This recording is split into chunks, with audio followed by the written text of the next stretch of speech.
자, 오늘 오전에 다 같이 읽으실 성경 말씀은 사도행전 17장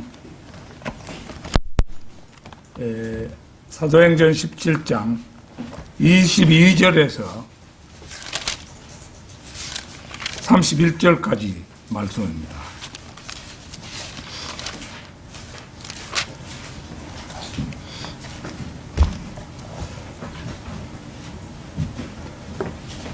사도행전 17장 22절에서 31절까지 말씀. 다 찾으신 줄 알고 받들어 읽겠습니다. 그러므로 바울이 마르스 언덕 한가운데 서서 말하기를, 아테네 사람들이여, 내가 보니 너희는 매사에 너무나 미심적이니라. 지나다니다가 너희가 섬기는 대상을 보았는데 알지 못하는 신에게라고 새겨놓은 제단도 있었노라. 그러므로 너희가 알지 못하면서 섬기는 그 대상을 너희에게 알게 하리라. 세상과 그 안에 있는 만물을 지으신 하나님은 하늘과 땅의 주시니 그분은 사람의 손으로 만든 성전들에는 계시지 아니하시며 또한 무슨 필요한 것이 있는 것처럼 사람의 손으로 섬김을 받아야 되는 것도 아니시니 이는 그분이 만민에게 생명과 호흡과 만물을 주심이라. 또 하나님께서는 인류의 모든 족속을 한 피로 만드시어 온 지면에 살게 하시고 미리 계획하신 시기와 그들이 거주하는 경계를 정하셨으니 이는 주를 찾게 하려 함이라. 사람들이 하나님을 감지하려 하면 만나리니 그분은 우리 각 사람에게서 멀리 떨어져 계시지 아니하도다. 우리는 그분 안에서 살고 움직이며 존재하느니라. 너희 시인 중에 어떤 이들도 말한 바와 같이 우리도 그분의 자손이라 하였으니 우리가 하나님의 자손이라면 사람의 기술과 고안으로 주조한 금이나 은이나 돌이 하나님의 신격과 같다고 생각지는 말아야 할 것이라. 이 무지의 때에는 하나님께서 눈감아 주셨으나 이제는 어디에 살고 있는 어떤 사람에게도 회개하라고 명령하고 계시니라. 이는 하나님께서 선정하신 그 사람을 통하여 하나님께서 선정하신 그 사람, 예수님이지요. 하나님께서 선정하신 그 사람을 통하여 의로 세상을 심판하실 한 날을 정해놓으시고 그를 죽은 자들로부터 살리시어 모든 사람에게 확정해 주셨음이라고 하니라. 바울의 위대한 설교지요. 자, 오늘은 그 제목이 약간 깁니다만은 흑암 속을 비추는 진리의 빛, 마르스 언덕의 설교. 흑암 속을 비추는 진리의 빛, 마르스 언덕의 설교. 이런 제목으로 말씀을 드리겠습니다. 빌립보에서 터키, 지금의 터키 땅에 있는 트로아라는 곳이 있어요. 트로아에서 이제 배를 타고 사도 바울이 빌립보 쪽으로 건너가지요. 그 빌립보에서, 루디아라는, 그런, 자매를, 주님 앞으로 이끌고 또 빌립보 간수도, 회심하고 이렇게 해서 빌립보 교회가 성립한 것은 우리가 잘 압니다. 이 빌립보에서 남쪽으로 160km 떨어진 데살로니가에서의 바울의 전도 사역은 유대인들의 배척으로 부득이 베레아로 사역지를 옮깁니다. 이게 이제 바울이 전도하던 그 무렵에는 역설적이지만은 유대인들이 그 복음 전파에 큰 방해가 되었던 것입니다. 지금도 마찬가지죠. 지금도 보면은 진리도 옳게 모르는 그 교회 집단들이 우리 바이블 빌리버들을 비난하는 그런 게 흡사합니다. 그래서 유대인들의 이제 배척으로 데살로니가에서 베레아로 이제 사역지를 옮깁니다. 언뜻 보면 사탄의 방해로 데살로니가 사역이 실패한 듯이 보이지만 항상 은혜롭게 인도하시는 성령님의 역사로 오히려 데살로니가 지역 사역은 많은 열매를 맺어서 대성공을 거둡니다. 우리가 지금 성경을 봐도 데살로니가 교회에 보낸 바울의 편지가 2통이나 있잖아요. 데살로니가 전서, 데살로니가 후서. 이 사실을 통해서 이제 우리가 데살로니가 그 사역이 실패하지 않았다, 이걸 알 수가 있죠. 그래서 이제 데살로니가에서 유대인들의 박해가 이제 심해지자 그 박해를 피해서 바울은 베레아로 이제 사역지를 옮깁니다. 베레아 사람들은 데살로니가 사람들보다 더 고상하여서 진심으로 말씀을 받아들이고 많은 사람들이 믿음의 대열에 참가합니다. 그러자 데살로니가에 있는 유대인들이 또 그 소식을 듣고 베레아까지 몰려와서 방해를 합니다. 이런 일은 바울의 1차 전도 여행 때 안티옥과 이코니움의 유대인들이 루스트라까지 쫓아와서 박해를 했던 것과 같은 매우 집요한 마귀의 방해를 보여주죠. 복음을 믿기 전의 사람들은 모두 마귀의 자식들입니다. 그런데 바울을 필두로 한 실라, 디모데 같은 하나님의 종들이 나타나 자식들을 빼앗아 가니까 마귀가 마치도 새끼 빼앗긴 앙곰처럼 미쳐 날뛰는 것은 당연한 일입니다. 그러자 즉시 형제들이 실라와 디모데는 베레아에 남겨두고 바울을 홀로 아테네로 보냅니다. 그런데 이 역시도 성령님의 섭리인 것을 우리는 알 수 있습니다. 사도행전 1장 8절 한번 찾겠습니다. 사도행전 1장 8절.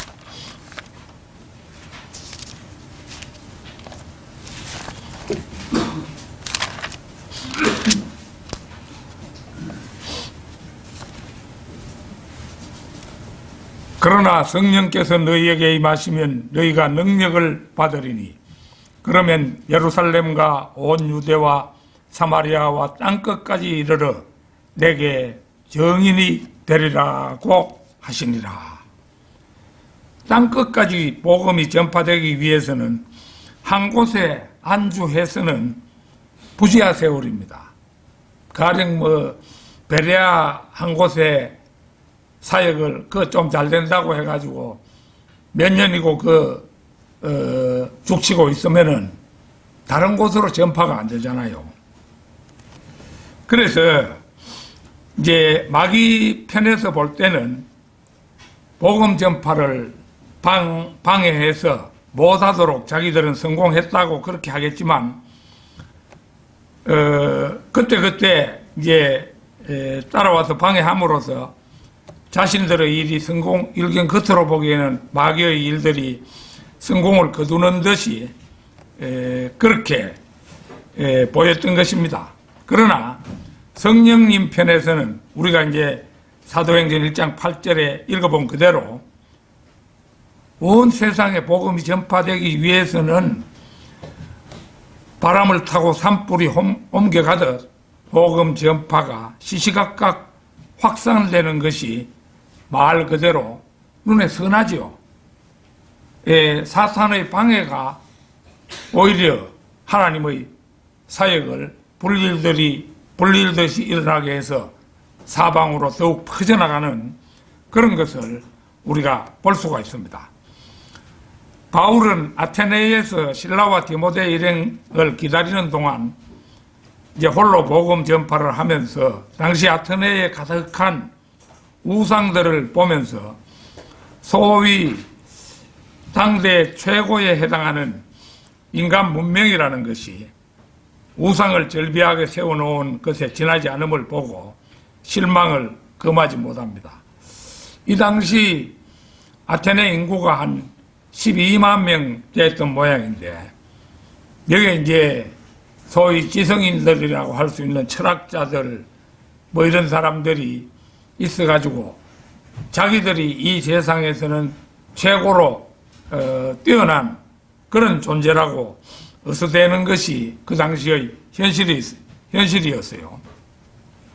그게 바울이 보니까 요새 속된 말로 유치의 극치라고 할 수 있는데 이 사람들은 그 당시에 이제 최고로 유행하던 철학 사상이 에피쿠로스 학파, 스토아 학파 이런 게 있었어요. 그래서 소위 자신들이 철학자임내 하며 근본만 잔뜩 든 교만한 무리들이 바로 그들이었어요. 그래서 바울이 이러한 무리들을 어떻게 깨우치고 설득할 것인가 하는 과제는 실로 어렵기 짝이 없는 그런 일이었던 것입니다. 그러나 진리라는 측면에서 볼 때 바울이 에베레스트라면 바울은 이 우주와 땅을 지으신 그 창조주를 믿는 믿음을 가진 그야말로 진리의 역군이잖아요. 그런데 이 아테네에 있는 뭐 철학자들 이런 사람들은 진화론이나 믿고 뭐 무시하기 짝이 없는 그런 사람들인 거예요. 그러니까 그 진리라는 측면에서 보면은 바울이 에베레스트라면은 그 철학이라는 것은 작은 모래 언덕에 불과하니까 바울은 겁먹지 않고 그들의 요구에 부응해서 마르스 언덕에서 역사 이래 인간이 한 설교로는 최고의 명설교라 할 수 있는 이 마르스 언덕의 설교를 하게 되는 것입니다. 흑암 속을 비추는 진리의 빛, 마르스 언덕의 설교. 첫째는 우상과 신전들을 절비하게 만들어 놓고 온갖 잡신을 섬기며 인생에 대해 온통 통달한 것처럼 뻐기는 소위 아테네 지성인들에 대해 바울이 터뜨린 첫 일성입니다. 그게 오늘 본문 말씀 22절인데요. 그러니까 이제 바울의 설교를 그 철학자들 뭐 이런 그 말하자면 지성인들이 요청한 겁니다. 네가 이상한 걸 전하는데 그 우리 얘기 한번 들어보자. 이래가지고 이제 그 설교를 하도록 요청했어요. 그러니까 바울이 이제 그러므로 바울이 마르스 언덕 한가운데 서서 말하기를 아테네 사람들이여 내가 보니 너희는 매사에 너무나 미신적이니라. 그러니까 바울이 마르스 언덕에 서서 외친 첫 일성이 내가 보니 너희는 매사에 너무나 미신적이라는 것이었습니다. 많은 역본들도 그렇지만 특히 우리나라의 개역성경도 보면은 너희를 보니 범사에 종교성이 많도다 이렇게 번역하고 있습니다. 이 종교성이 많도다 이건 잘못된 번역이에요. 앞서 18절에 등장하는 에피쿠로스와 스토아 학파는 결코 종교에 대해서 토론하고 있지 않습니다. 철학은 종교가 아닙니다. 굳이 구분하자면 그들은 이제 철학을 논하고 있었습니다. 모든 보수주의, 자유주의, 가톨릭 학자들이 18절에 등장하는 철학자들이라는 말에 대해서 후한 점수를 주고 있다는 것입니다. 골로새서 2장 8절을 찾겠습니다. 골로새서 2장 8절. 골로새서 2장 8절.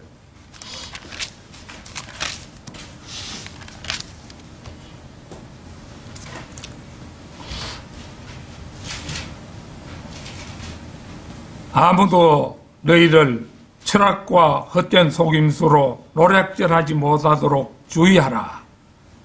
그것들은 사람의 전통과 세상의 유치한 원리를 따른 것이며 그리스도를 따른 것이 아니니라.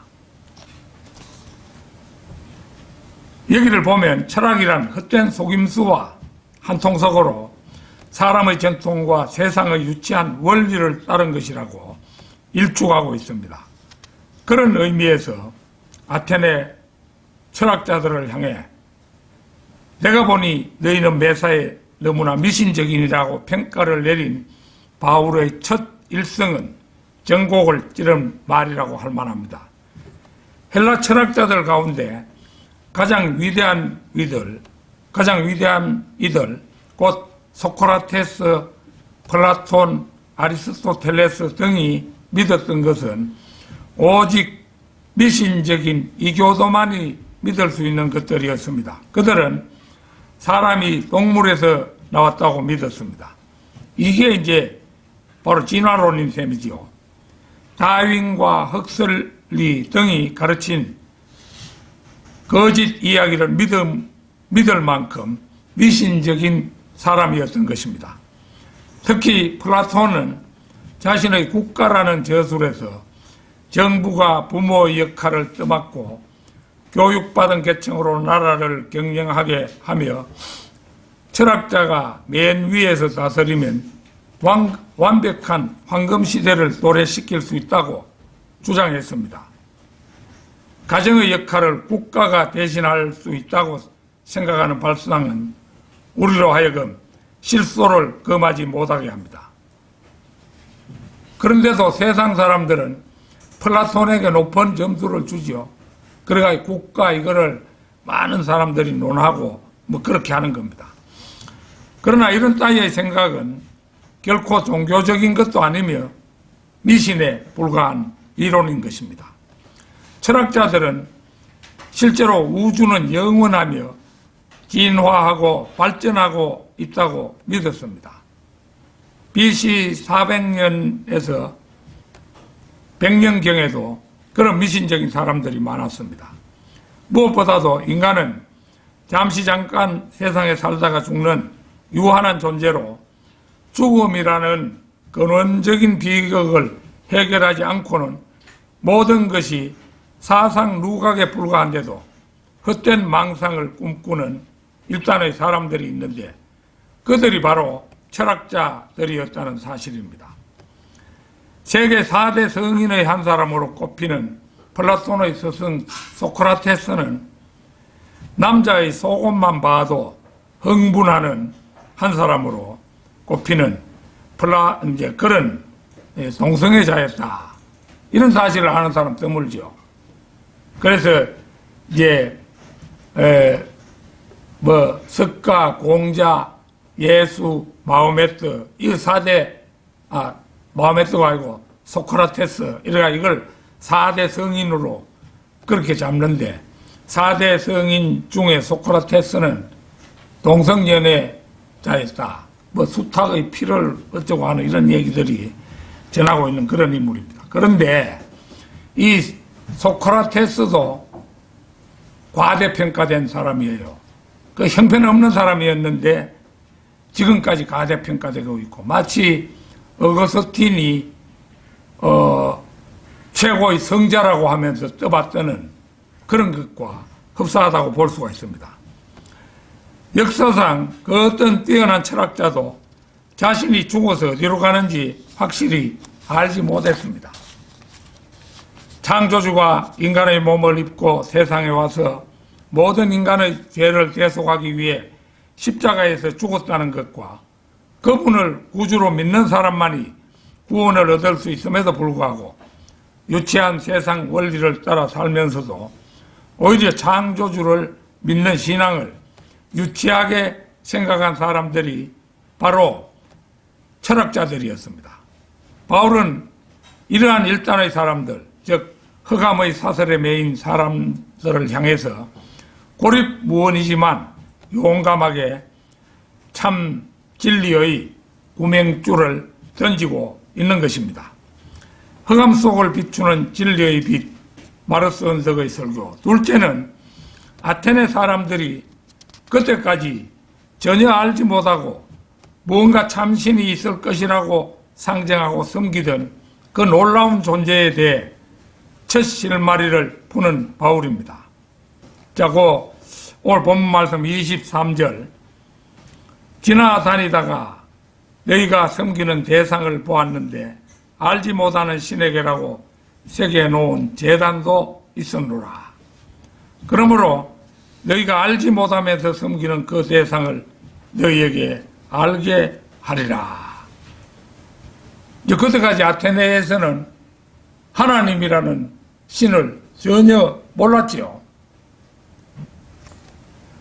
그래서 이 아테네 사람들은 이제 인간적으로 생각해서 무슨 신, 제우스 신, 무슨 신 해서 여러 가지를 정해놓고 우상들을 만들어 섬기고 있는데 가만히 생각해 보니까 자기들이 혹시 어떤 신이 있는데 그 신을 알지 못하고 그 신을 도외시하면은 혹시 그 신이 노하지 않겠는가.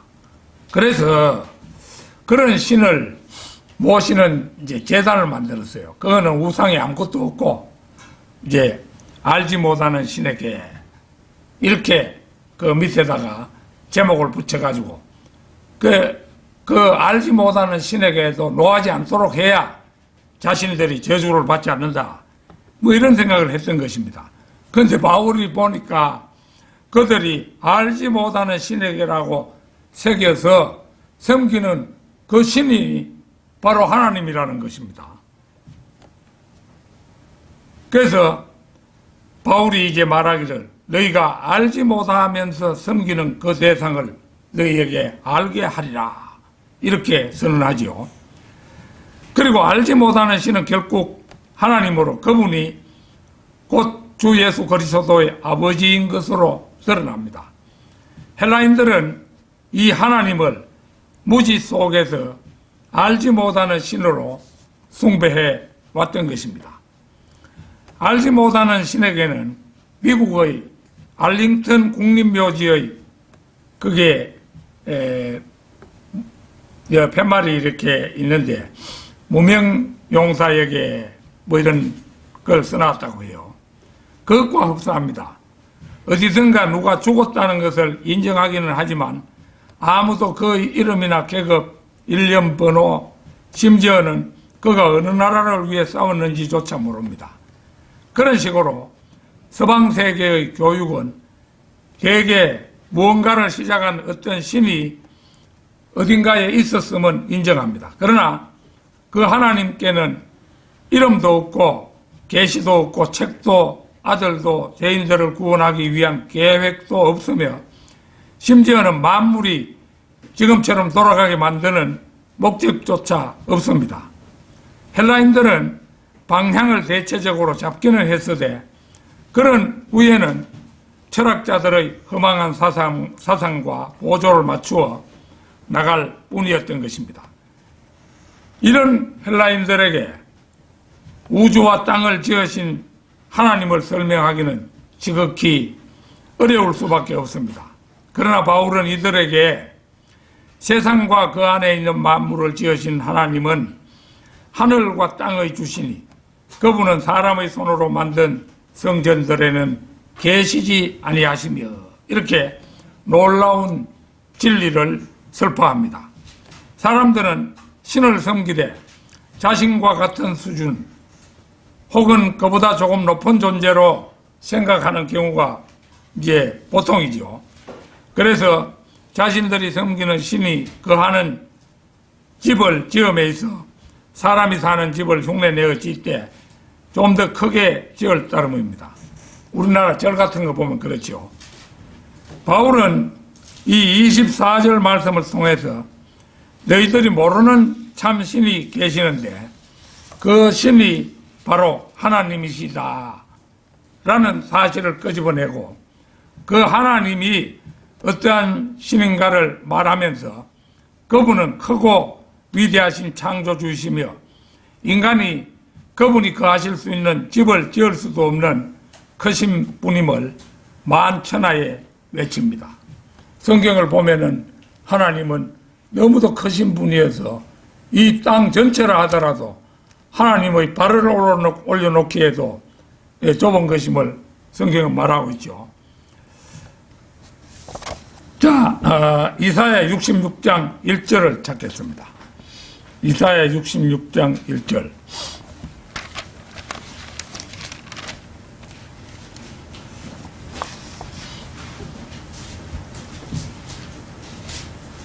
주가 말하노라. 하늘은 나의 보좌요 땅은 나의 발판이라. 너희가 나에게 지어준 집이 어디 있으며 나의 안식할 곳이 어디 있느냐. 사도행전 17장 24절 말씀은 바로 이 이사야의 말씀에서 유추했음이 분명해 보입니다. 바울은 너무나 좁은 땅 한 기퉁이에서 살며 극도로 근시안적인 눈을 가진 아테네 사람들에게 하나님은 하늘과 땅의 주신이 사람의 손으로 만든 성전들에는 계시지 아니하시며 이런 이제 큰 진리를 선포하고 있는 것입니다. 그러나 개미 같은 미물이 사람의 뜻을 얻지 알며 그리스라는 좁디 좁은 세상에 살며 세계 제일이라고 자처하는 우물한 개구리들이 어찌 바울의 큰 뜻을 곧이곧대로 이해하겠습니까? 자, 로마서 1장 21절에서 23절 찾겠습니다. 로마서 1장 21절에서 23절. 이는 하나님을 알되 하나님께 합당한 영광을 돌리지 아니하고 감사치도 아니하며 도리어 그들의 상상들이 허망해지고 그들의 어리석은 마음이 어두워졌기 때문이니 그들은 스스로 현명하다고 하나 우둔하게 되었고 썩지 아니하는 하나님의 영광을 썩어질 사람의 형상과 새들과 네 발 달린 짐승들과 기어다니는 것들과 같은 형상으로 바꾸었도다. 다윈의 진화론의 뿌리는 기원전 400년경에 이미 그리스 철학자들에게 심겨져 있었습니다. 진화론자들은 하나님의 영광을 먼저 사람의 형상으로 바꾸었고 많은 우상들이 사람의 형상을 하고 있죠. 불교의 부처라는 거. 근데 불교의 뭐 유명한 이제 종이라는 자들, 그 사람들이 그 유명한 종이 뭐 한마디 하면은 뭐 그게 진리나 되는 것처럼 강당에 큰 강당에 가득하도록 모여드는 것이 우리나라의 현실입니다. 특히 저 수필을 잘 쓴 법정이라고 있었잖아요. 법정이 사람이 나도 이제 제가 학교에 근무했을 때 그때 형식적으로 기독교인이었지만은 진리를 몰랐기 때문에 법정의 수필집들을 다 빠짐없이 사가지고 읽고 이랬어요. 그래, 그 문장을 참 잘 썼다 이렇게 하면 했는데 그 법정이라는 사람도 따지고 보면은 그 부처라는 그 우상을 숭배한 자에 불과한 거잖아요. 시편 115편 잠시 한번 펴볼까요?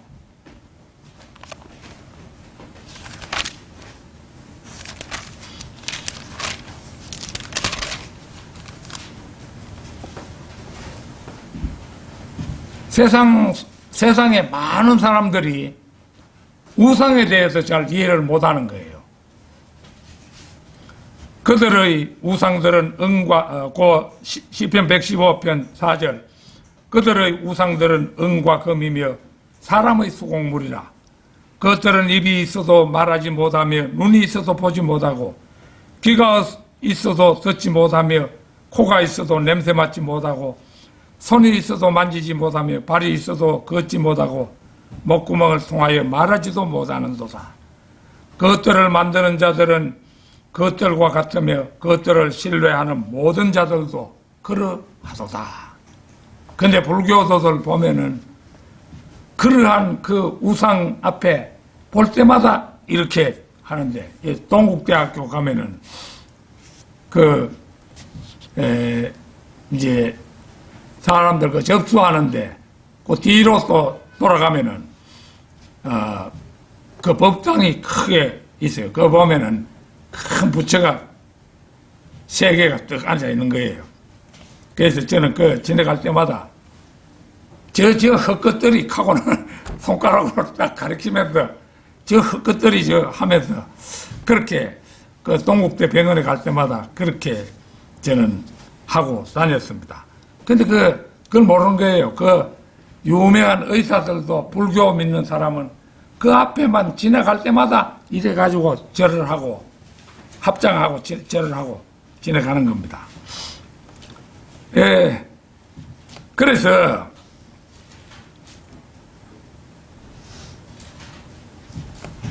그 사람들이 숭배하는 우상이라는 것이 허망하기 짝이 없죠. 그래서 이제 먼저 사람의 형상을 만들고 그 다음에 새들의 형상으로 만들고 그 다음에 4발 달린 짐승의 형상으로 그리고 마지막에는 기어다니는 것들의 형상으로 바꾸었습니다. 이것이 바로 진화론적 척도로 세상을 태화시켜가는 순서가 바로 그것입니다. 그들은 하나님의 영광을 종국적으로는 기어다니는 것들, 즉 파충류의 수준으로까지 끌어내리고 마는 것입니다. 그래서 그 아무리 훌륭한 중이라 할지라도 그 우상 숭배에 지나지 않는다는 걸 우리는 알아야 합니다. 오늘 본문 말씀 25절에 보면은 또한 무슨 필요한 것이 있는 것처럼 사람의 손으로 섬김을 받아야 되는 것도 아니시니 이는 그분이 만인에게 생명과 호흡과 만물을 주심이라. 무에서 유를 창조하신 하나님은 스스로 완전하신 분이므로 자신 외에 어떤 존재의 어떤 도움도 필요가 없는 분이십니다. 따라서 그분은 피조물의 어떤 도움도 어떤 섬김도 받아야만 존재하시는 분이 아닙니다. 하나님은 사람에게서 무엇을 구하시는 것이 아니라 오히려 모든 사람을 긍휼히 여기시사 그들에게 생명과 호흡과 필요한 물건들을 공급해 주시는 분입니다. 즉 하나님은 최초의 인간인 아담과 그의 모든 후손들에게 생명을 주셨으며 그 생명이 유지되도록 호흡할 수 있는 자연적인 조건과 일상생활에 필요한 모든 자원을 제공하시는 분이 바로 우리 하나님이십니다. 바울은 허망한 인간의 철학에 빠진 아테네 사람들에게 그들의 무지를 일목요연하게 깨우쳐 흑암 속에서 빛 가운데로 인도하고 있음을 봅니다. 흑암 속을 비추는 진리의 빛, 마르스 언덕의 설교. 셋째는 하나님께서 인류를 한 피로 만드시어 온 지면에 살게 하시고 미리 시기와 거주의 경계를 정하셨다는 것입니다. 자, 오늘 본문 말씀 26절, 27절입니다.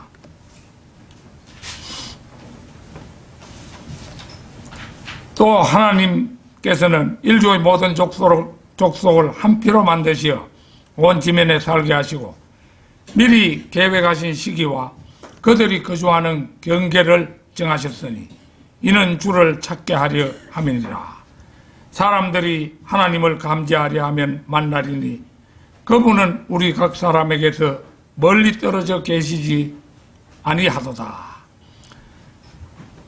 아직도 진화론자들은 백인종, 황인종, 흑인종의 조상이 다르리라 생각하고 있지만 각각의 수혈이 가능하다는 사실은 모든 족속이 한 피로 창조되었다는 사실을 말해줍니다. 그리고 온 인류를 지면에 흩어져 살게 하시고 거주의 한계를 정하셨다고 말씀합니다. 창세기 11장 1절에서 9절을 찾겠습니다. 창세기 11장 1절에서 9절입니다. 온 땅에 하나의 언어와 하나의 말만 있더라. 그들이 동쪽으로부터 이동하여 신할 땅에서 평원을 만나니 거기에서 거하였더라.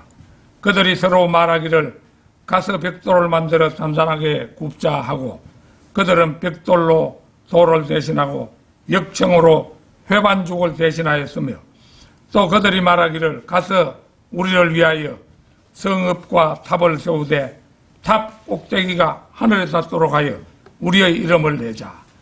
그리하여 우리가 온 지면에 널리 흩어지지 않게 하자 하더라.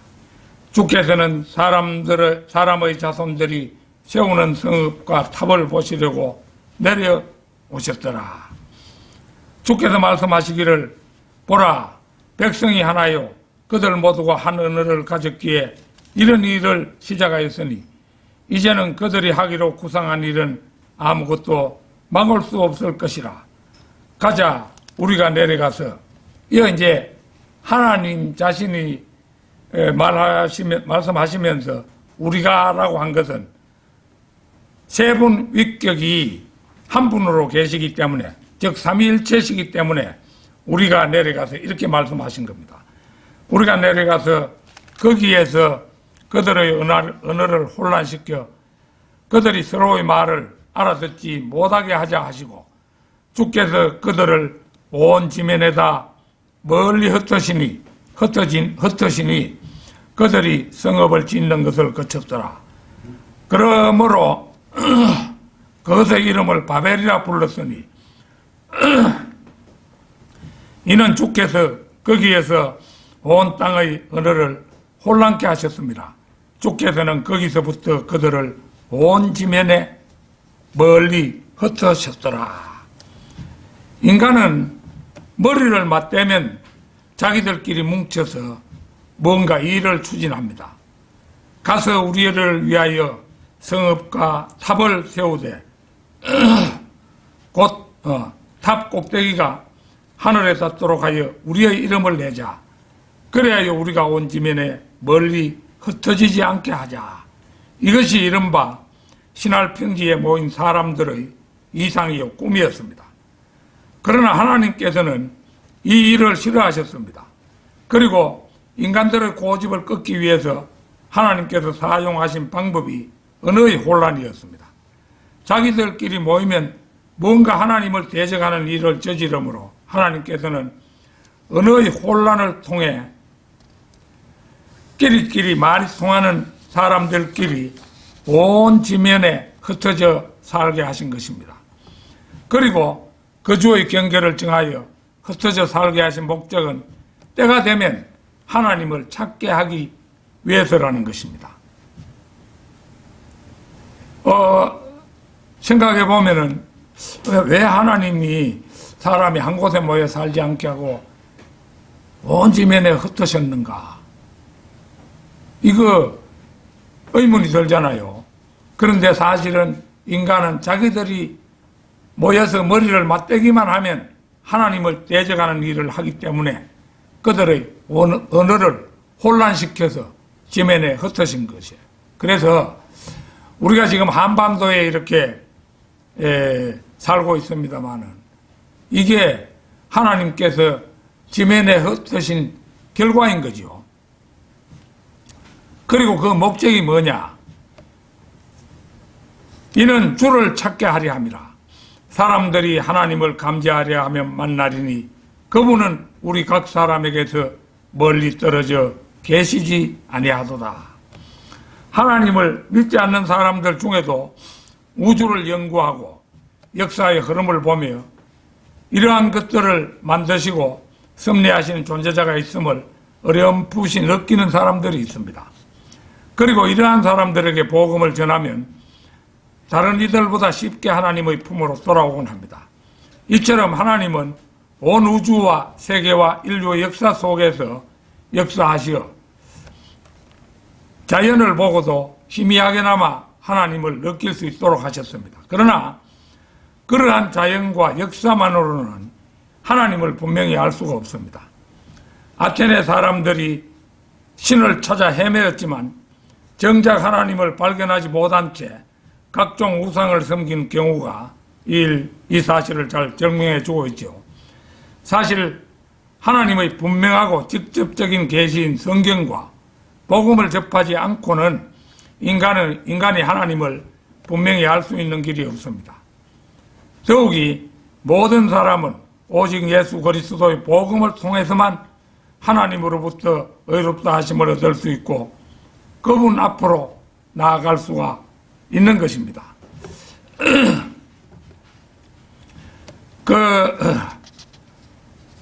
이제 보면은 사람들이 흩어져서 이제 세계 만방에 흩어져서 국가를 이루고 지금 현재는 살고 있습니다만은 그런데 이제 교통수단이 발전하고 모든 것이 이제 문명이 발전하니까 사람들이 이동하는 속도가 빨라졌잖아요.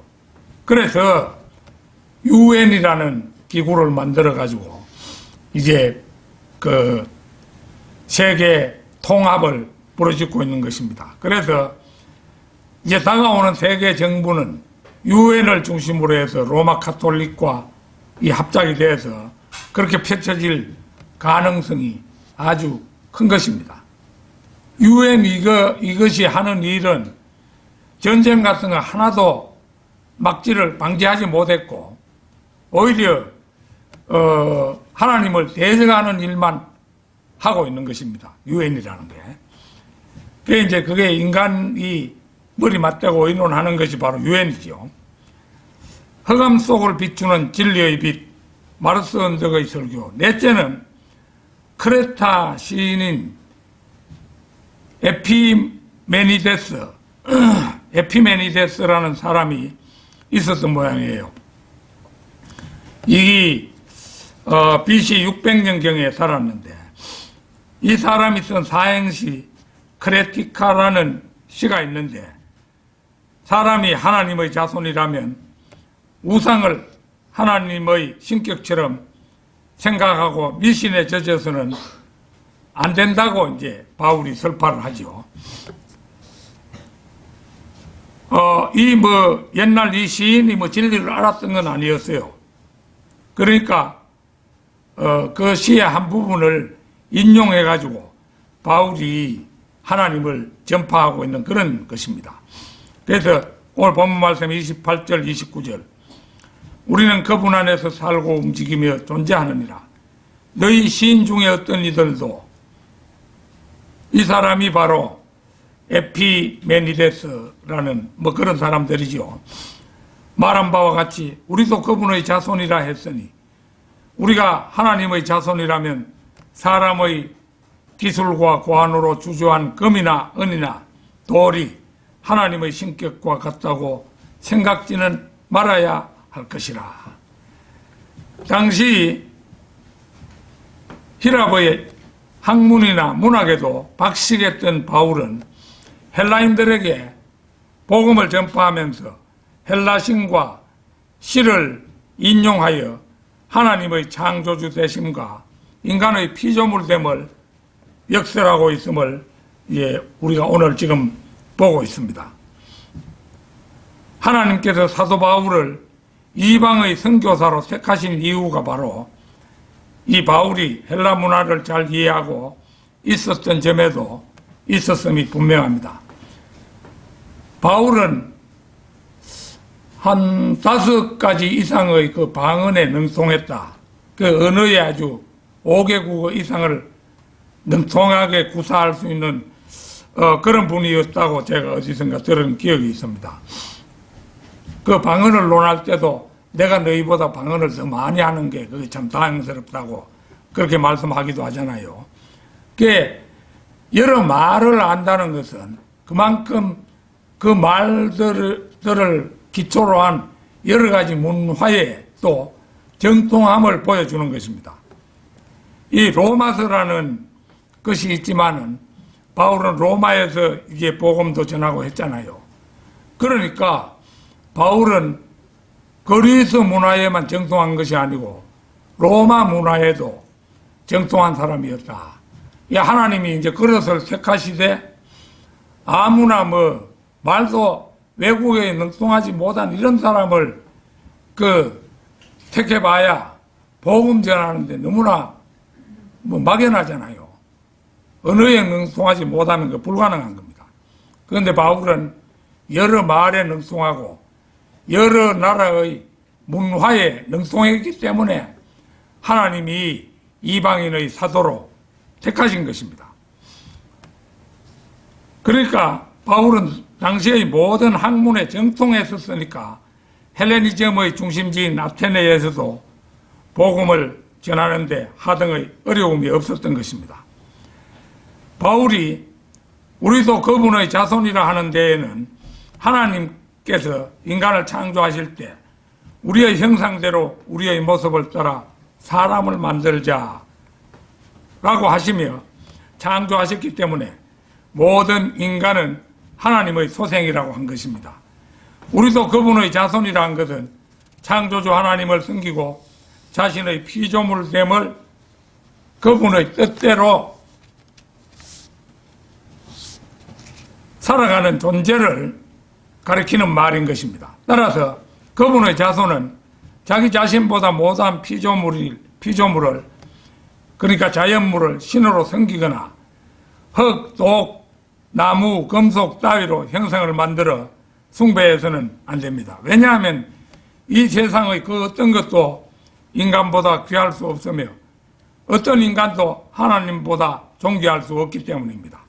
그런데도 인간보다 못한 금이나 은이나 돌로 사람의 형상을 만들어 섬기는 것은 하나님을 인간보다 못한 버러지의 형상으로 낮추는 죄악이며 더욱이 하나님 외에 다른 신을 섬기는 것 또한 어리석음의 극치이자 신성 모독에 해당하는 죄인 것입니다. 흑암 속을 비추는 진리의 빛 마르스 언덕의 설교. 다섯째는 지나간 시절에는 하나님을 믿지 않는 것을 눈감아 주셨으나 이 마지막 때에는 회개하고 구원받아야 한다고 말씀하시는데 그것은 하나님께서 선정하신 그 사람 곧 예수 그리스도를 십자가의 죽음 가운데서 부활하도록 하셔서 세상을 심판하실 것을 정해 놓으셨기 때문이라는 것입니다. 이 무지의 때에는 하나님께서 눈감아 주셨으나 이제는 어디에 살고 있는 어떤 사람에게도 회개하라고 명령하고 계시니라. 이는 하나님께서 선정하신 그 사람을 통하여 의로 세상을 심판하실 한 날을 정해 놓으시고 그를 죽은 자들로부터 살리시어 모든 사람에게 확정해 주셨음이라고 하니라. 이게 이제 오늘 본문 말씀 30절, 31절입니다. 이것은 마르스 언덕의 마지막 결론입니다. 즉 창조주 하나님을 전개하는 것으로부터 시작했던 바울은 마침내 복음의 정수인 예수 그리스도와 그로 말미암는 구원에 관해서 전가합니다. 그리하여 바울은 아테네 사람들에게 우상 숭배에서 떠나 참 신이신 하나님께로 돌아오라는 결단을 촉구합니다. 바울은 먼저 이제까지는 그리스도께서 오시지 아니하였으므로 하나님께서 자연과 역사를 통하여 어렴풋이 자신을 알 수 있도록 하셨던 바 비록 사람들이 우상을 섬겨도 간과하셨음을 지적합니다. 그러나 이제는 확실한 하나님의 의가 예수 그리스도를 통하여 나타나셨으므로 더 이상 변명하지 못하게 되었으니 오직 예수 그리스도를 믿고 회개하고 구원을 받아야 함을 선포합니다. 물론 이 말은 복음을 듣지 못한 사람을 하나님이 심판하지 않으신다는 말이 아닙니다.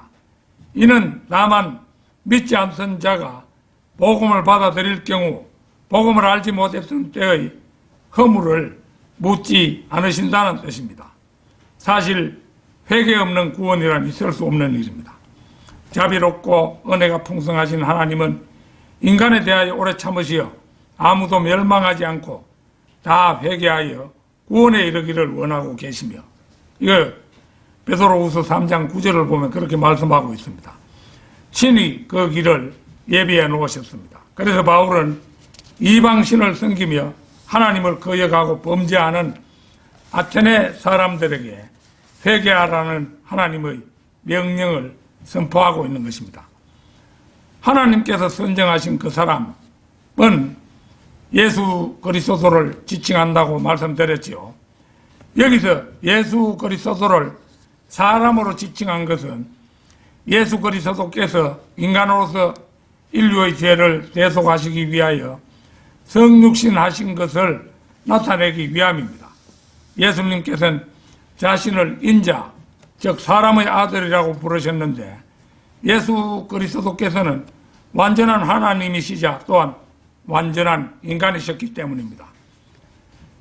세상을 심판하실 한 날을 정해놓으시고 하나님께서 그의 종들을 통하여 각처의 사람들에게 다 회개하라고 명하시는 이유는 바로 본문 말씀처럼 세상을 심판하실 한 날이 있기 때문입니다. 그러므로 모든 사람들은 더 늦기 전에 자신의 죄를 고백하고 회개하고 구원받아야 합니다. 그러나 거부하는 자들은 영영 버림받게 될 것은 예나 지금이나 다를 것이 없는 것입니다. 큰 백보자 심판, 그때가 되면 우리 그리스도인들은 이제 예수 심판주이신 예수 그리스도를 쏘아서 믿지 않는 사람들, 믿지 않고 지옥에 가 있던 사람들, 이런 사람들을 최후로 이제 심판을 하여 불못에 던져넣는 그런 일을 이제 수행하게 되죠. 그러니까 이 세상의 삶에서 좋은 결론을 맺지 못하면 안 되는 거예요. 나중에는 기회가 없기 때문에 이 세상에서 자기 목숨이 붙어 있는 동안에 예수 그리스도를 구주로 영접하고 구원받아야 되지. 그렇게 하지 않고 설마 다음에 기회 또 안 있겠나, 이렇게 해서는 기회가 영영 없다는 것이죠. 결론을 맺겠습니다. 그 옛날 사도 바울에게는 에피쿠로스와 스토아 학파라는 진화론에 잘 훈련된 철학자들이라는 반역 세력이 있었습니다. 바울의 마르스 언덕 설교는 그 시대 암흑 속을 비추는 눈부신 진리의 빛이었습니다. 그러나 눈먼 청맹관이들이면서도 모든 것을 다 아는 것처럼 교만했던 철학자들은 바울이 전하는 진리에 반응할 수 없었습니다. 자, 요한복음 9장 39절 한번 찾겠습니다. 요한복음 9장 하면은 날 때부터 소경되었던 소경이 눈을 뜨는 그런 것이죠. 그리고 이 눈 뜬다는 것은 진리를 모르면 그거 장님이잖아요. 모든 인간은 날 때부터 사실은 장님인 셈입니다. 그러니까 이제 진리의 빛에 반응을 하면은 눈을 뜨고 진리 안으로 들어오게 되는 것이죠. 자, 그 39절. 그러자 예수께서 말씀하시기를 내가 심판을 위하여 세상에 왔으니 이는 보지 못하는 자들은 보게 하고 보는 자들은 소경되게 하려 함이라고 하시니라. 내가 심판을 위하여 세상에 왔으니 이는 보지 못하는 자들을 보게 하고 보는 자들은 소경되게 하려 함이라. 자, 이렇게 말씀했습니다. 우리 주님께서. 자, 그 40절. 이제 그 당시에 교만한, 이제 그 아테네로 말하면 철학자들 수준에 해당하는 사람이 이 바리새인들이에요. 주와 함께 있던 바리새인들 몇 사람이 이 말씀을 듣고 주께 말하기를 우리도 소경이란 말인가? 이게 이제 그들의 반응입니다. 그러자 이제 예수님께서 40절에서 결론을 맺습니다. 예수님께서 그들에게 말씀하시기를 만일 너희가 소경이라면 죄가 없을 것이나 이제 너희가 말하기를 우리는 본다고 하므로 너희 죄가 남아있느니라고 하시더라. 그러므로 모든 사람은 더 늦기 전에 자신의 죄를 고백하고 회개하고 구원받아야 합니다. 그러나 거부하는 자들은 영영 눈을 뜨지 못하고 버림받게 될 것은 예나 지금이나 다를 것이 없는 것입니다.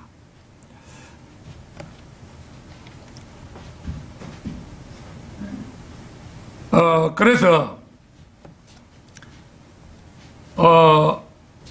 그게 이제 진리에 대해서 반응을 해야 하는데 오늘날 현실은 어떻습니까? 진화론에 잘 세뇌되고 무신론적 사고와 급만 번지르르한 학문과 철학으로 잘 무장된 현대의 지성인들이 지금부터 1950년 전의 아테네 철학자들보다 과연 나을 것이 있겠습니까? 나는컨대 현재의 상황은 그때보다 더하면 되지 나을 것이 전혀 없다는 사실은 명명백백합니다.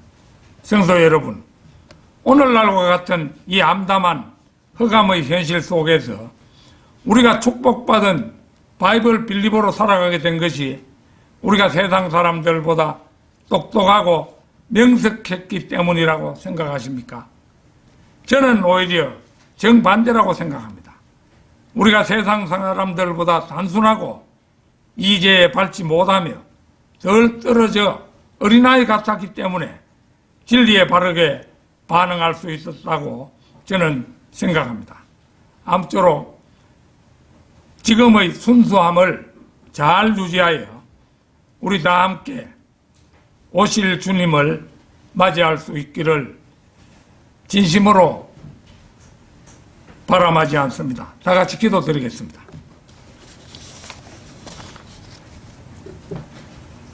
거룩하고 위대하신 하나님 아버지, 흑암 속을 비추는 진리의 빛, 마르스 언덕의 설교라는 제목으로 사도행전의 말씀을 가지고 부족한 사람이 증거했습니다. 우리 바이블 빌리버들은 사실 흑암 속을 비추는 진리의 빛들입니다. 그 옛날 바울이 마르스 언덕에서 설교했듯이 우리도 이 세상이라는 언덕에서 고독하게 외치는 그런 존재들입니다. 그리고 작은 잡지책 하나라도 만들어서 세상 사람들에게 눈뜨는 기회를 주고자 하는 것도 바로 그런 취지에서이면 두말할 나위가 없습니다. 하나님 아버지, 저희에게 축복하셔서 저희가 열심히 복음을 전하고 또 열심히 좋은 책을 만들어서 세상에 공급하여 세상 사람들의 감긴 눈을 띄워줄 수 있는 사명을 다할 수 있게 인도해 주시옵소서. 이제 초청 시간을 갖고자 합니다. 오늘 설교를 듣고 느낀 바가 있고 또 결심한 바가 있으면 앞으로 나와서 기도할 때에 주님께서 경청해 주시고 이루어 주시기 원합니다. 주 예수 그리스도 이름 받들어 기도드렸습니다. 아멘.